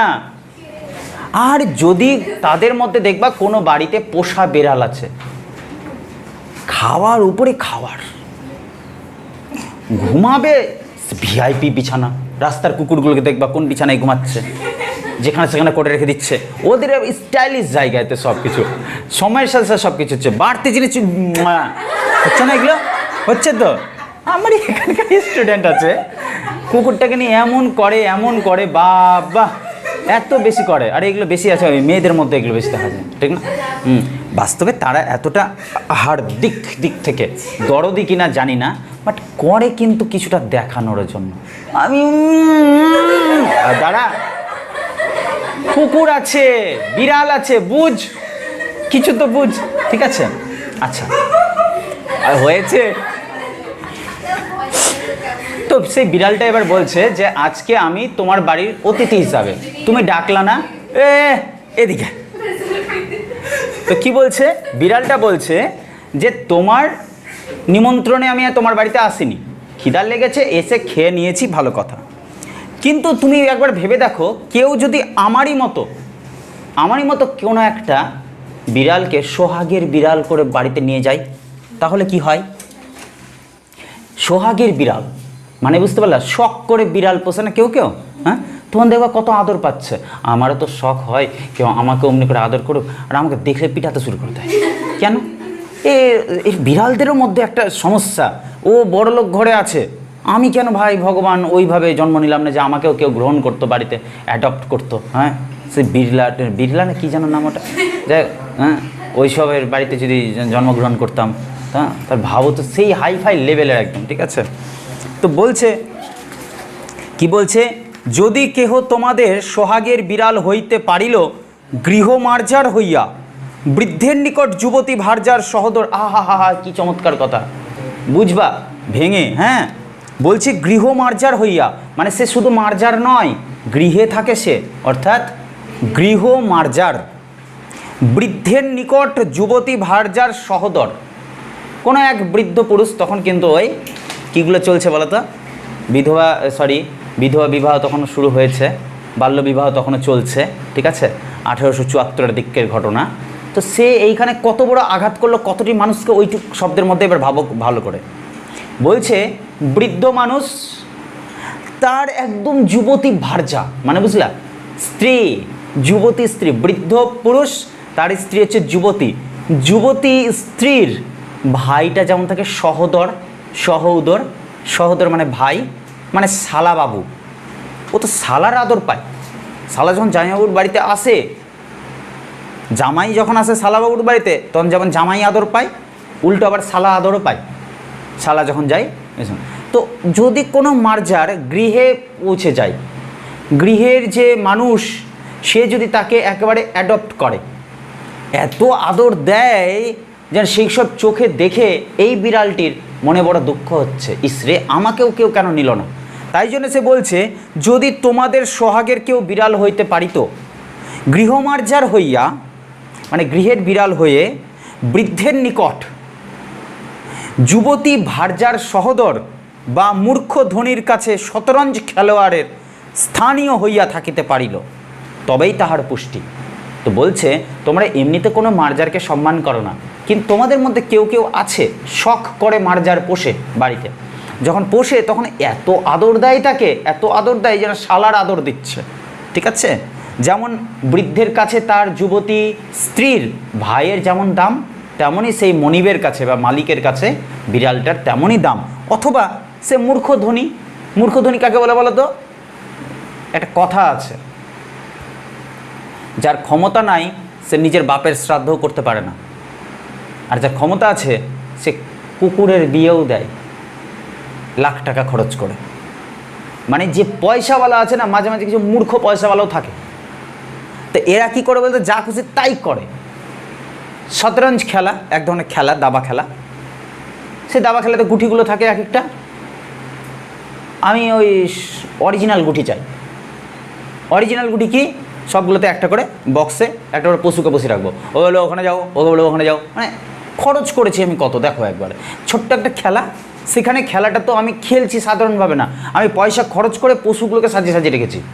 তো যদি কেউ কোনো বিড়ালের ভাগ্যে এরকম জুটে যে কোনো বড় মানুষের বাড়িতে সে গেছে, যাকে কিনে নিয়ে যাওয়া হয়েছে আদর করে, তো তাকে এত আদর দেয়, শালা আদর, অথবা নিজেদের শতরঞ্জি খেলার পাত্র বানিয়ে দেয় তাকে, সেই এটা পোষা বিড়ালটাকে, তবেই তাহার পুষ্টি, তখনই সেই খুশি হয়, তাহার লেজ ফুলে যায়।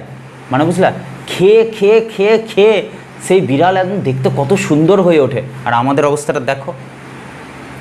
প্রথমে এই প্যারাটার শুরুতেই বলল, দেখো আমাদের দশা দেখো, প্রাচীরে প্রাচীরে দৌড়ে বেড়াই, প্রাঙ্গণে প্রাঙ্গণে প্রাসাদে প্রাসাদে মেউ মেউ করিয়া আমার চারিদিক দৃষ্টি করিতেছি। মানে আমাদের চারিদিকে তুমি দৃষ্টি করো, কেহ আমাদিগকে মাছের কাটাখানা ফেলিয়া দেয় না। যদি কেহ তোমাদের সোহাগের বিড়াল হইতে পারিল, গৃহ মার্জার হইয়া বৃদ্ধের নিকট, যুবতী ভার্যার সহদর বা মূর্খ ধনীর কাছে শতরঞ্জ খেলোয়াড়ের স্থানীয় হইয়া থাকিতে পারিত, তবেই তাহার পুষ্টি।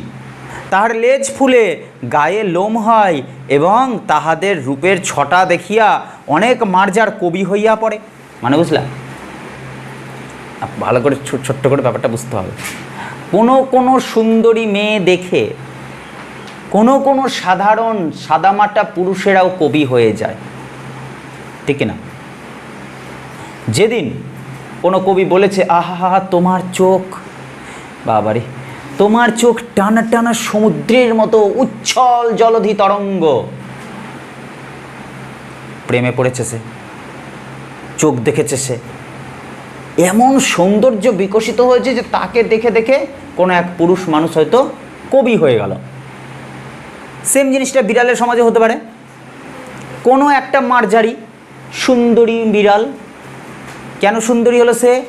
কারণ সে সেই শখের মানুষের কাছে কিন্তু পৌঁছে গেছে, বড়লোক ঘরে পৌঁছে গেছে, এত খাইয়েছে, এত সুন্দর সেবা করেছে, বিড়ালটার আদর করেছে যে তার লেজ ফুলে উঠেছে, তার গায়ে লোম হয়েছে।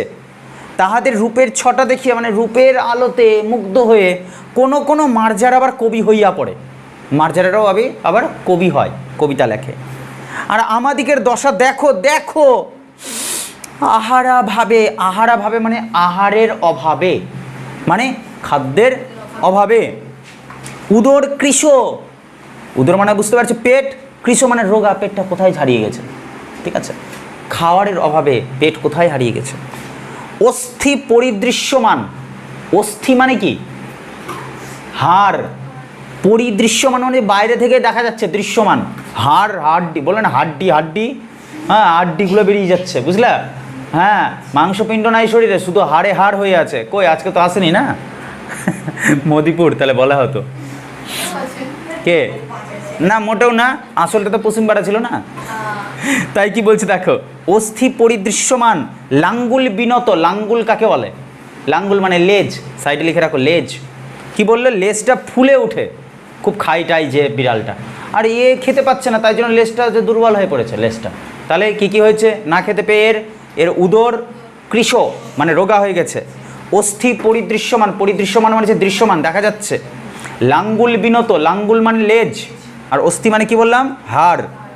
দাঁত বাহির হইয়াছে, দেখবো এরকম কিছু কিছু মানুষের দাঁত টাঁত একদম চারদিকে কেমনি লাগে দেখতে, দেখে মনে হয় যেন মানুষটা কতদিন থেকে খায়নি জানো।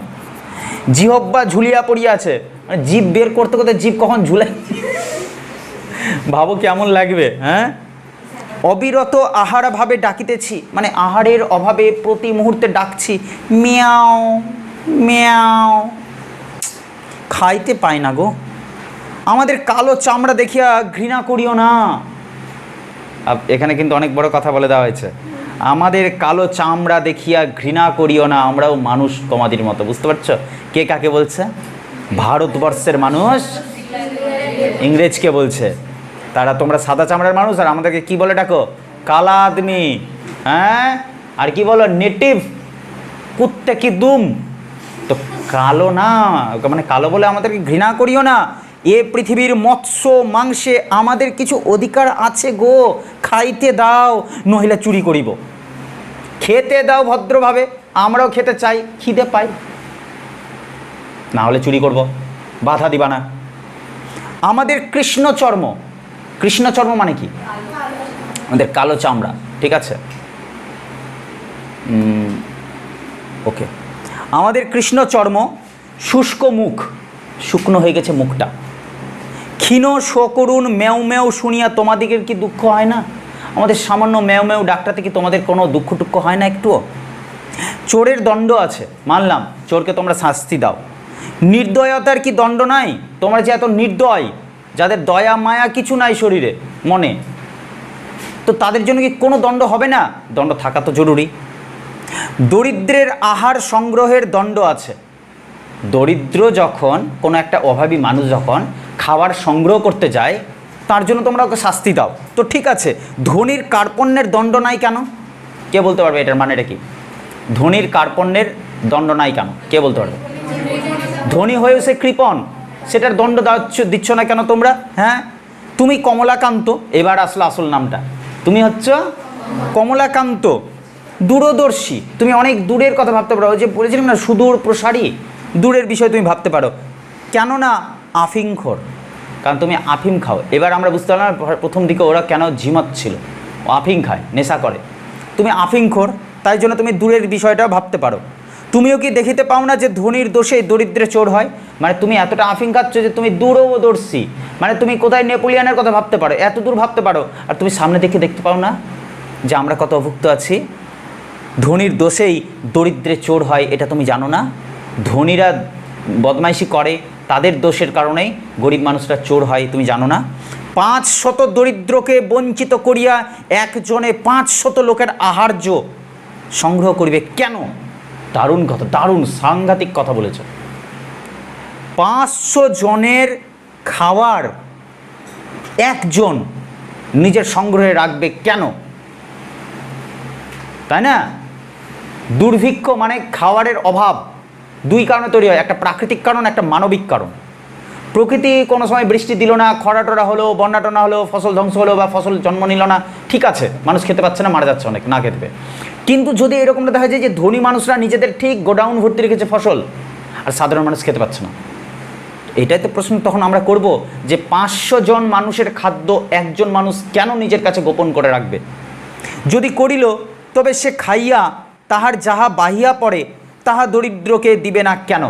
মানে যদি সে রেখেও দেয় তো ঠিক আছে, তুমি খাও না, তুমি খাচ্ছ, তুমি খাও, পেট ভরে খাও, তারপরে যেটা বেঁচে যাবে সেটা দরিদ্রকে দিবা না, তুমি কেন দিচ্ছ না? যদি না দেয় তবে দরিদ্র অবশ্য তাহার নিকট হইতে চুরি করবে, ন্যাচারাল কথা আছে। যদি ও না দেয় ভদ্রভাবে, তাহলে দরিদ্র কি করবে? ওকে খেয়ে পরে বাঁচতে হবে, তো তো মরে যেতে পারে না এইভাবে। জীবনের শেষ প্রান্তে দাঁড়িয়ে তো মানুষ বিদ্রোহের পথে নেমে এসছে নাকি? ওই মুহূর্তগুলোতে বিদ্রোহ হচ্ছিল, তো বিদ্রোহগুলোর কারণটাও বলে দিল কৌশলে। মানুষ সরতে সরতে, পেছনে সরতে সরতে একটা সময় আর জায়গা নাই, দেওয়ালে হয়তো পিঠ ঠেকে গেছে, এবার তার ঘুরে দাঁড়ানোর সময় এসছে। সাধারণ মানুষ হাতে তুলে নিয়েছে অস্ত্র, না হলে তারা বাঁচতে পারবে না। বিদ্রোহের কারণও বলে দিল, সে সময়গুলোতে বিদ্রোহ ছিল। অনাহারে মরিয়া যাইবার জন্য এই পৃথিবীতে কেহ আসিয়া নাই, আইসা নাই। কেউ অনাহারে মানে নাই আহারে, অনাহারে মরে যাওয়ার জন্য পৃথিবীতে কেউ আসেনি। বোঝা যাচ্ছে বিষয়টা? আমি আর সহ্য করিতে না পারিয়া বলিলাম, থামো তো। কে বললে? এবার উত্তর কে দিচ্ছে? এতক্ষণ থেকে সব বললো বিড়াল, এবার কমলাকান্ত উত্তর দিচ্ছে। কমলাকান্ত বলছে এইগুলো আমার সহ্য হচ্ছে না। কেন সহ্য হবে বলো তো? ন্যায্য কথা না, সহ্য হবে কি করে? হ্যাঁ, লাগছে ওর। আমি আর সহ্য করিতে না পারিয়া বলিলাম, থামো তো, থামো মার্জার পণ্ডিতে, মানে কি বিড়াল পণ্ডিত, থামো তো এবার, অনেক বলেছো তুমি। তোমার কথাগুলি ভারী সোশিয়ালিস্টিক। সোশিয়ালিস্টিকটাকে বুঝতে হবে আমাদেরকে। সমাজতন্ত্রবাদী বিষয়টা হচ্ছে প্রায় রাশিয়ার সাথে সমতুল্য, মার্ক্সবাদের সাথে তুল্য, যেখানে বলা হয় সাম্যবাদ, সমানতা চাই, সমানতা চাই, কিছুজন করে সমানতা চায়, আমাদের এইদিকেও মানুষ মারা যাচ্ছে, ঠিক আছে তার জন্য আমি একটু কাঁদবো, কিন্তু তুমি গিয়ে আবার ওদিকে গিয়ে 2-4টা বোম ফেলে আসবা, তা কি করে হয়? ওদিকেও তো মানুষ আছে, কাঁদছে, কাঁদছে তো, বাধা দিচ্ছে তো, আন্দোলন করছে তো, তো ওদের বক্তব্য হচ্ছে দুদিকে সাম্য করা উচিত। তাহলে ওদেরকে তুমি শাস্তি দিবা কী করে? ও তো শুনছে না, ও তো বদমাইশ, তো সমানতা আনবো কী করে? ও তো বদমাইশি করতেই থাকছে রাত দিন, এছাড়া কোনো উপায় নাই আমাদের। ওদেরকে বাধা দিতে গেলে ওইভাবে কিছু ওটা করা ছাড়া বা ওদেরকে বাধা দেওয়া ছাড়া, ওদের সাথে লড়াই ছাড়া আর কোনো উপায় নাই। তো এরা এটা বুঝবে না, এদের বক্তব্য হচ্ছে সাম্য চাই। তোমাকে 5 জনকে মারলো, তুমি 5 জনকে মারলা, এটা সমানতা নয়, ঠিক আছে? এটা সমান সমান হিংস্রতা হয়ে গেল, তোমার সমানতা করতে হবে, সাম্যবাদ। তাই বলছে যে তুমি হচ্ছে বড্ড সোশিয়ালিস্টিক, সমাজ বিশৃঙ্খলার মূল। তাহলে এর বক্তব্য কি? পণ্ডিতের বক্তব্য হচ্ছে, মানে কমলাকান্তের বক্তব্য হচ্ছে, যারা সোশিয়ালিস্টিক তারা সমাজের বিশৃঙ্খলার প্রধান, বিশৃঙ্খল তারাই তৈরি করে। মানে কিছুজন আসছে বড় হওয়ার জন্য, সে বড় হচ্ছে, কিছুজন গরিব হয়ে জন্ম নিচ্ছে, তো গরিবই থাকছে, এতে আবার আশ্চর্য হওয়ার কী আছে? এখন তুমি বলবে না বড় লোককে গরিব করো আর গরিবকে বড় লোক করো, মিডিয়াম করো, কী করো সেটা সম্ভব? ফালতু অশান্তি হবে না সমাজে? ফালতু তোমাদের মতো মানুষরা অশান্তি লাগাচ্ছে, এটাই কথা বললাম। যদি যাহার যত ক্ষমতা সে তত ধন সঞ্চয় করিতে না পায়, অথবা সঞ্চয় করিয়া চোরের জ্বালায় নির্বিঘ্নে ভোগ করিতে না পায়, তবে কেহ আর ধন সঞ্চয় যত্ন করিবে না। বলছে যদি কোনো ব্যক্তির ক্ষমতা অনেক আছে এবং সেই অনুযায়ী সে ধন সঞ্চয় করিতে না পারে, অথবা ধরো সে সঞ্চয় করলো কিন্তু চোরের জ্বালাতে সে ধরে রাখতে পারলো না সেই ধন, তাহলে সেই ধন সঞ্চয় তো কেউ করবে না আর, তাহলে বড়লোক মানুষ তো আর হবে না। সমাজের ধন বৃদ্ধি কী করে হবে? সমাজের ধন বৃদ্ধি হবে, তারপরে তো সমাজটা বড় হবে। এর উত্তরে বিড়াল বলছে সমাজের ধন বৃদ্ধি হবে না, ধনীর ধন বৃদ্ধি হবে। ব্যাপারটা বুঝবা। পুঁজিপতিদের কথা বলছে, পুঁজিবাদী সভ্যতা। একটা অংশ বিশাল পয়সাওয়ালা হচ্ছে আর একটা অংশ চালচুলোহীন, কিছু নাই ওদের। কেন এমনটা হচ্ছে? তো ওর যুক্তি, কমলাকান্তের যুক্তি হচ্ছে, তুমি যদি এইভাবে বাধা দাও, সোশ্যালিস্টিকের মতো কথা বলো, তাহলে ধনী মানুষরা ধন সঞ্চয় করবে না, ফলে সমাজ ধনহীন হয়ে যাবে, তখন কী হবে? উত্তরে এবার মার্জার কি বলছে দেখো। মার্জার বলিল, না হইলে তো আমার কি? হ্যাঁ, সমাজের ধন বৃদ্ধির অর্থ হচ্ছে ধনীর ধন বৃদ্ধি। ধনীর ধন বৃদ্ধি না হইলে দরিদ্রের কী ক্ষতি? ধনীর মানুষের যদি ধন বৃদ্ধি না হয়, তাতে আমাদের সাধারণ মানুষদের কী ক্ষতি হলো? দরিদ্র মানুষের কী ক্ষতি হলো? আমি বুঝাইয়া বলিলাম, আমিটাকে কমলাকান্ত, আমি বুঝাইয়া বলিলাম যে সামাজিক ধন বৃদ্ধি ব্যতীত সমাজের উন্নতি নাই গো। সামাজিক কিছু মানুষের ধন বৃদ্ধি করা দরকার আছে, নাহলে সমাজের ধন বৃদ্ধি হবে না। বিড়াল রাগ করিয়া বলিল যে আমি যদি খাইতে না পাইলাম তবে সমাজের উন্নতি লইয়া কি করিব? সত্যি কথা কিনা? আমি যদি খেতেই পাচ্ছি না, তো সমাজের উন্নতি হোক আর না হোক তাতে আমার কী এসে যায়? ফালতু কথা ওগুলো বিষয়। বিড়ালকে বুঝানো দায়ী হইল, মানে বুঝলা, বিড়াল তো কিছু বুঝতেই চায় না, কি করব, একে তো বোঝানোই যায় না। যে বিচারক বা নৈয়ায়িক কস্মিনকালে তাকে কেহ তাহাকে কিছু বুঝাইতে পারে না। বলছে কোনো বিচারক বা নৈয়ায়িক মানে ওই ন্যায় শাস্ত্রের যে পণ্ডিত, ঠিক আছে, এগুলো সব দর্শনে স্পষ্ট পাবে ধীরে ধীরে। নৈয়ায়িক পণ্ডিতরা তারা এত বড় বড় পণ্ডিত হয়েও বিড়ালদেরকে কখনো বুঝাতে পারে না, মানে সোশিয়ালিস্টিকদেরকে কখনো বুঝাতে পারে না। মানে সাম্যের কথা যারা বলে কেন এই জেনারেল, এসটি, এসসি, ওবিসি এত ফারাক কেন, সব সমান কেন নয়, সকল মানুষের সমান অধিকার থাকা উচিত, সবাইকে সমানভাবে প্রতিযোগিতায় নামানো উচিত, কারণ সবাই একই সাথে জন্মগ্রহণ করেছে এই পৃথিবীর বুকে, অর্থাৎ একই সব কিছুতে তার অধিকার আছে, কেউ কম বেশি নয়। সাম্যের কথা যারা বলে তাদেরকে সবাই কিন্তু সহ্য করতে পারে না। তাই বলছে কস্মিন কালেও, মানে কখনো কোনো সময়েই কেহ তাহাকে কিছু বুঝাইতে পারে না। এ মার্জার সুবিচারক এবং সুতার্কিকও বটে। এবার স্বীকার করছে কমলাকান্ত যে এই বিড়ালটা হচ্ছে সুতার্কিক, মানে সুন্দর সুন্দর তর্ক করতে পারে, সুবিচারক, আর খুব সুন্দর সুন্দর বিচার আছে, চিন্তাভাবনা আছে। সুতরাং না বুঝার পক্ষে ইহার অধিকার আছে, মানে এ বুঝবে না কথা, তুমি কিছু বুঝালে বুঝবে না, ও এমন যুক্তি দেবে তোমাকে চুপ করিয়ে দেবে। হ্যাঁ, অতএব ইহার উপর রাগ না করিয়া বলিলাম, সমাজের উন্নতিতে দরিদ্রের প্রয়োজন না থাকিলে না থাকিতে পারে, কিন্তু ধনীদিগের প্রয়োজন আছে, অতএব চোরের দণ্ডবিধান কর্তব্য। ও এবার কমলাকান্তের জায়গাতে দাঁড়িয়ে আছে। সে কি বলল? সমাজের উন্নতি হচ্ছে, তাতে যদি দরিদ্রের উন্নতি না ঘটে, না ঘটুক, কিন্তু সমাজের উন্নতির দরকার আছে, ধনী যারা তাদের ধনের দরকার আছে, ঠিক আছে, কিন্তু তার জন্যও কি করতে হবে, ধনী মানুষের ধনের দরকার আছে, মানে ধনটাকে সঞ্চয় করে সংরক্ষণ করে রাখা আছে। সেখানে যে চোর যদি বদমাইশি করে, চুরি করে, তাহলে চোরকে কি করতে হবে, শাস্তি পেতে হবে। মার্জারি মহাশয়া বলিলেন, মানে বিড়ালটি কিন্তু মেয়ে ছিল, মার্জারি মহাশয়া বলিলেন, চোরকে ফাঁসি দাও, তাহাতেও আমার আপত্তি নাই। সুন্দর কথা বলেছে, আমি দোষী তো, আমি চুরি করেছি, চোর তো, ঠিক আছে, তোমরা চোরকে কি দাও, ফাঁসি দিয়ে দাও, আমার কোনো আপত্তি নাই, কিন্তু তাহার সঙ্গে আরেকটা নিয়ম করো। এই রে বাবারে, আবার কি নিয়ম করতে বলছে, ডেঞ্জারাস নিয়ম বলছে, যে বিচারক চোরকে সাজা দিবেন তিনি আগে 3 দিন উপবাস করিবেন। আগে ওকে 3 দিন উপোস করিয়ে রাখো, তারপর যদি ওই লোকটা জোর করে কোনো একটা দরজা ভেঙে দিয়ে কারো বাড়িতে না ঢুকে যায় খাবারের জন্য, যদি না ঢুকে তাহলে চোরকে শাস্তি দিও, আর যদি ঢুকে যায় তাহলে সেও চোর হয়ে গেল। ফলে যে অভুক্ত তাকে শাস্তি দেওয়ার আগে তোমাকে অভুক্ত হতে হবে। এটা হচ্ছে সাম্য, এটা হচ্ছে সোশিয়ালিস্টের কথা। যে বিচারক চোরকে সাজা দিবেন তিনি আগে 3 দিন, কদিন, 3 দিন উপোস করবেন, তাহাতে যদি তাহার চুরি করিয়া খাইতে ইচ্ছা না করে তবে তিনি স্বচ্ছন্দে, মানে সানন্দে, মানে আনন্দে চোরকে ফাঁসি দিবেন। তুমি আমাকে মারিতে লাঠি তুলিয়াছিলে, তুমি তো আমাকে মারতে লাঠি উঠিয়েছ না, মানে কি বুঝতে পারলে, এখানে বিচারককে কমলাকান্ত আর চোরকে বিড়াল। তাই বিড়ালটা এবার বলছে, তুমি আমাকে মারিতে লাঠি তুলিয়াছিলে না, তুমি মানে তুমি আজ এখন হইতে ঠিক 3 দিন উপবাস করিয়া দেখো, তুমি যদি ইতিমধ্যে নসিরাম বাবুর ভান্ডার ঘরে, আন্ডারলাইন, নসিরাম বাবুর ভান্ডার ঘর দিয়ে দিল একটার নাম, একদম নসিরাম বাবুর ভান্ডার ঘর, যে ভান্ডার ঘরে একদম জমিয়ে রেখেছে অনেক খাদ্য, নসিরাম বাবুর ভান্ডার ঘরে ধরা না পড়ো তবে আমাকে ঠ্যাঙ্গাইয়া মারিও, আমি আপত্তি করিব না। বিজ্ঞ লোকের মতো এই যে যখন বিচারে পরাস্ত হইবে, বিজ্ঞ লোকের এই চিন্তা ভাবনা, যখন বিচার করতে গিয়ে সে পরাস্ত হইবে, পরাজিত হবে, তখন গম্ভীরভাবে উপদেশ প্রদান করিবে।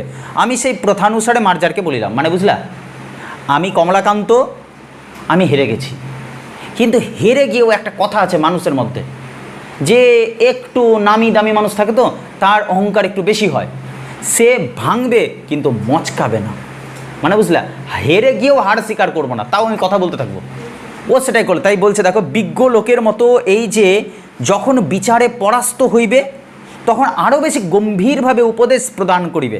আমি সেই প্রথানুসারে মার্জারকে বলিলাম যে এ সকল অতি নীতিবিরুদ্ধ কথা গো, তুমি যা যা বললাম মার্জার সব নীতি বিরুদ্ধ, মানে এগুলোর নিয়ম নয়, এগুলো নিয়মের বাইরেকার কথা, ইহার আন্দোলনেও পাপ আছে, বুঝলা, এগুলোর জন্য তুমি আন্দোলন যদি করো তা পাপ লাগবে তোমার, বুঝলা, তুমি এ সকল দুশ্চিন্তা পরিত্যাগ করিয়া ধর্মাচরণে মন্দ, অর্থাৎ তুমি এগুলো ফালতু কথা বাদ দাও, তোমার মাথা থেকে এগুলো বের করো আর ধর্মযুক্ত আচরণ করো, ভালো কাজ করো, চুরি টুরি করিও না। তুমি যদি চাহো তবে পাঠার্থে তোমাকে আমি, মানে তুমি যদি চাও পড়াশোনা করার জন্য তোমাকে 2-1টা বইও দিতে পারি। কার কোন রাইটারের, আমি নিউম্যান আর পার্করের গ্রন্থ দিতে পারি, আন্ডারলাইন করো, নিউম্যানকে, উপর দিকে সাদা অংশ আছে, নিচের দিকে সাদা অংশ আছে, তোমরা লিখে নাও নিউম্যান, হাইফেন দাও আর লেখো ইংল্যান্ডের ক্যাথলিকদের ধর্মগুরু, ইংল্যান্ডের ক্যাথলিক মানে খ্রিস্টান যাজক আর কি, গ্রিক খ্রিস্টান, ইংল্যান্ডের ক্যাথলিকদের ধর্মগুরু, তার নিচে লিখো পার্কর, হাইফেন দিয়ে লেখো আমেরিকার ধর্মতত্ত্ববিদ, আমেরিকার ধর্মতত্ত্ববিদ। তো এই দুজনই কি বলতো, আসলে তিনি কি বলছেন, কমলাকান্ত বলছেন যে তুমি না অন্যায় কাজ করছো, অপথে গেছো, তুমি অধর্ম করছো, আবার তর্ক করছো, বিড়ালটাকে শাসন করছে উল্টা, নিজেই হেরে গিয়ে, যুক্তির কাছে হেরে গিয়ে ও আর বড় বড় কথা বলছে। তাই বলছে যে তুমি এইসব কাজ বন্ধ করো, তুমি ধর্মের পথে ফিরে আসো বিড়াল, হে মার্জার পণ্ডিতে, তুমি নিজের ধর্মের পথে ফিরে আসো। হ্যাঁ, তুমি যদি চাও তো ধর্মের 2টো গ্রন্থ আমি তোমাকে দিতে পারি, সেগুলো পড়ে দেখো, তারপরে তুমি ঠিক ভদ্রভাবে সে ধর্মের পথে আসতে পারো। কার বই দিতে চাইলেন, নিউম্যান আর পার্করের বই দিতে চাইলেন। আর কমলাকান্তের দপ্তর পড়িলেও কিছু উপকার হইতে পারে। তোমরা আশ্চর্য হবা যে এই যে তোমার প্রবন্ধটা, তোমরা জানো যে কোনো প্রবন্ধ সিঙ্গেলভাবে লেখা হয় না, প্রবন্ধের গ্রন্থ আছে নিশ্চয়ই, তো এই যে বঙ্কিমচন্দ্রের লেখা প্রবন্ধটা আছে বিড়াল, এই বিড়াল প্রবন্ধটা রয়েছে কমলাকান্তের দপ্তর নামক গ্রন্থের অন্তর্গত। তো সেটাই বলে দিল যে তুমি যদি কমলাকান্তের দপ্তরটাও পড়ো তাহলেও কিছুটা উপকার তোমার হবে, আর কিছু হোক বা না হোক আফিংয়ের অসীম মহিমা তুমি বুঝিতে পারিবে। মানে আফিমের চোটে আমি এত চিন্তা করতে পারি, তো তুমি কেন এইসব চিন্তা করে করে টাইমটা নষ্ট করছো না শুনে? আশ্চর্য কথা, বুঝতে পারছো বিষয়টা? অনেক মানুষ যারা ভরা পেটে থাকে তো তারা দিব্যি কল্পনা টল্পনা করে সময় কাটিয়ে দেয়। যাদের খিদা আছে তো সে চিন্তা করে কাজ করতে হবে। তো তোমার খিদা লেগেছে তাই জন্য তুমি চিন্তা করছো, তো এগুলো বাদ দাও, আমার মতো আফিম সেবন করো, দিব্যি আরামসে থেকে যাবা। বুঝলে কি না? বিড়ালটাকেও শেখাচ্ছে আর বলছে ধর্ম নিয়ে বুঝো, ধর্ম নিয়ে, তাই দুটো বই পড়ো। আর মাঝে মাঝে তুমি কমলাকান্তের দপ্তর যদি পড়ো তো মন্দ হয় না, সেটাতেও তোমার উপকার হবে। আর কিছু হোক বা না হোক কমপক্ষে এটা বুঝতে পারবা যে আফিংয়ের অসীম মহিমা বুঝিতে পারিবে। এক্ষণে মানে এই সময় স্বস্থানে গমন করো, মানে নিজের জায়গাতে তুমি যাও এক্ষণে, মানে এই মুহূর্তে। আর বেশি গল্প করো না তোমার সাথে মার্জার, তুমি যাও নিজের স্থানে যাও। প্রসন্ন কাল কিছু ছানা দিবে বলিয়াছে। ছানা মানে বুঝলে দুধ থেকে যে ছানা তৈরি হয়। বলছে প্রসন্ন চাকরটা সে কি করবে, কিছু ছানা দিবে বলেছে। জলযোগের সময় আসিও উভয়ে ভাগ করিয়া খাইব। আসলে কিন্তু বাধ্য হলো স্বীকার করতে, মাথা নিচু করতে, ঠিক আছে? তো জলযোগ মানে হচ্ছে জল খাবারের সময় যখন আসবা, তুমি আসবা, একসাথে আমরা ভাগ করে খাবো। অদ্য মানে আজকে আর কাহারও হাড়ি খাইও না। হাড়ি খাইও না মানে কারো হাড়ির ভাত চুরি করে খেও না, বরং ক্ষুধায় যদি নিতান্ত অধীরা হও, মানে ক্ষুধার জ্বালায় যদি খুব কাতরামি হয়, খুব ছটফট করতে শুরু করো, তবে পুনর্বার আসিও, তাহলে পুনরায় আমার কাছে আসবা। এক সরিষা ভর মানে একটা সরষার দানার মতো আফিং দিব, নেশা করে থাকবা। হায় মজায় মজায় কেটে যাবে টাইমটা, খিদা আর লাগবে না, ঠিক আছে? মার্জার বলিল শোনো, আফিংয়ের বিশেষ প্রয়োজন নাই।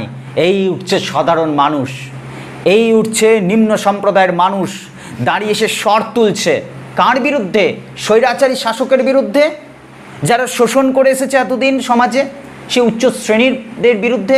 তারা বলছে শোনো, আফিংয়ের বিশেষ প্রয়োজন নাই আমার, তবে হাঁড়ি খাওয়ার কথা, মানে হাঁড়ি থেকে চুরি করে খাওয়ার কথাটা ক্ষুধানুসারে বিবেচনা করা যাইবে। ক্ষুধা মানে খিদা অনুসারে, মানে যতটা পেয়েছে আমার খিদা অনুসারে বিচার বিশ্লেষণ করে দেখব, যদি খিদা অতিরিক্ত লাগে তাহলে আমি হাঁড়ি চুরি করে খাবো, নচেত আমি কিচ্ছু করব না, ঠিক আছে? তবে তোমার আফিংয়ের প্রয়োজন আমার নাই, তোমার থাকলে থাকতে পারে। বিদায়, মার্জার বিদায় লইল, মার্জার চলে গেল। সঙ্গে সঙ্গে কমলাকান্ত এবার কিন্তু একটা চিন্তা করছে, বাহ, তার মানে আমি ওকে শিখাতে পারলাম। আরে দাঁড়া, তোকে শিখিয়ে দিয়ে চলে গেছে, অজান্তেই তোর মুখ থেকে বেরিয়ে গেছে, কালকে জলযোগের সময় আসবে ভাগ করে খাবো, তোকে চেঞ্জ করে দিয়ে চলে গেছে, তুই চেঞ্জ করিসনি। বাট ওই যে বললাম ভাঙবো, কিন্তু কি বলছে দেখো লাস্ট কথাটা, একটা পতিত আত্মা, পতিত মানে বুঝতে পারছি যেটা পড়ে গেছে, শেষ, বেকার, এরকম একটা ফালতু আত্মা, অপবিত্র আত্মা, একটা পতিত আত্মাকে অন্ধকার হইতে আলোকে আনিয়াছি ভাবিয়া কমলাকান্তের বড় আনন্দ হইল। আহা, ঠিক আছে? শ্রী কমলাকান্ত চক্রবর্তী, নিজের আবার নাম লিখছে, ঠিক আছে? তাহলে এটা কোথায় থেকে নেওয়া হয়েছে? কমলাকান্তের দপ্তর। বিড়াল যে লেখা আছে 14 নম্বর পাতায়, তার উপর দিকে সাদা অংশটা আছে না, ওইখানে দু তিনটা কথা লিখে নাও, লেখো ওখানে। বঙ্গদর্শন পত্রিকায় 1281 বঙ্গাব্দে, বঙ্গদর্শন পত্রিকায় 1281 বঙ্গাব্দে, 1281 বঙ্গাব্দে ব্রাকেটে লেখো 1874 খ্রিস্টাব্দ, 1874 খ্রিস্টাব্দ চৈত্র সংখ্যায়, মানে বুঝতে পারলে এই প্রবন্ধটা প্রথম প্রকাশ হয়েছিল কত সালে? 1874 সালে এটা প্রকাশ পেয়েছিল। বঙ্গদর্শন পত্রিকাতে প্রকাশ পেয়েছিল চৈত্র সংখ্যাতে। বাংলা সালটা জানতে চাইলে 1281 বঙ্গাব্দ। আরেকটা বিষয় তার নিচে স্টার দিয়ে লেখো, কমলাকান্তের দপ্তর গ্রন্থে 13 সংখ্যক প্রবন্ধ। 13 মানে 13 নম্বর প্রবন্ধ। কমলাকান্তের দপ্তর গ্রন্থের 13 সংখ্যক, তয়রফলা অন্তস্থ ওকার দ তালব্যস, 13 সংখ্যক প্রবন্ধ হচ্ছে বিড়াল।